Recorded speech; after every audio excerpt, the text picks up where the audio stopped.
Всем привет! Меня зовут Алексеева Федора. Я работаю главным архитектором Ильинского района.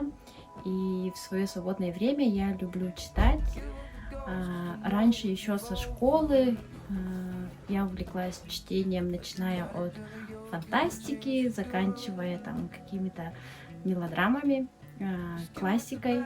Сейчас я больше читаю психологию, какие-то легкие романы и классику в основном. В прошлом году моя сестренка подарила мне книгу Хюги или «Уютное счастье по-датски». Читав эту книгу, я получила такие хорошие инсайты про то, как можно находить радость в простых вещах, то, что мы должны больше заботиться о своих близких, больше доверять и гордиться своей родиной. В Дании Дания считается самой счастливой страной в мире, и у них очень высокий уровень жизни. И автор говорит о том, что это очень связано с тем, что люди больше доверяют друг другу, у них очень развито добрососедские отношения, они очень высоко ценят эстетику и комфорт. И тут важно то, что автор показывает то, что материальное не так важно, как тот уют, то счастье, та атмосфера, которую мы создаем вокруг себя, уютное счастье.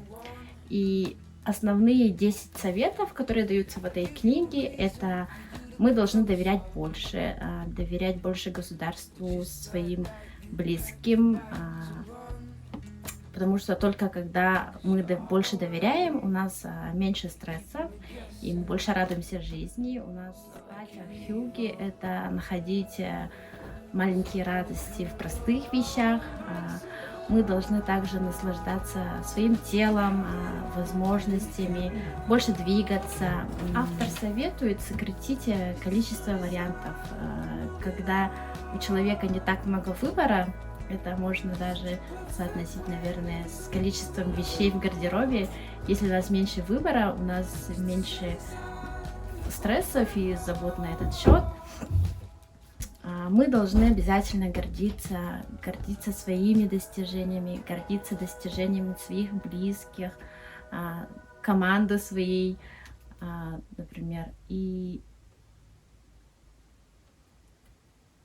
радости по большим и маленьким любым успехам, они очень сильно мотивируют, в первую очередь, человека, которого вы хвалите, которым вы гордитесь, и от этого у человека становится больше благодарности. Мы должны ценить свою семью, потому что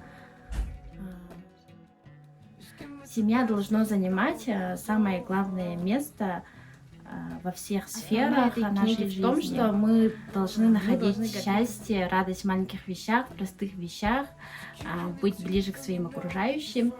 И в конце хотелось бы сказать то, что я дарю эту книгу библиотеке в рамках акции «Дарите книги с любовью». И призываю вас всех тоже подарить книги нашей библиотеке. Участие в этой акции предоставит возможность прикоснуться к вашим любимым авторам и к вашим любимым книгам.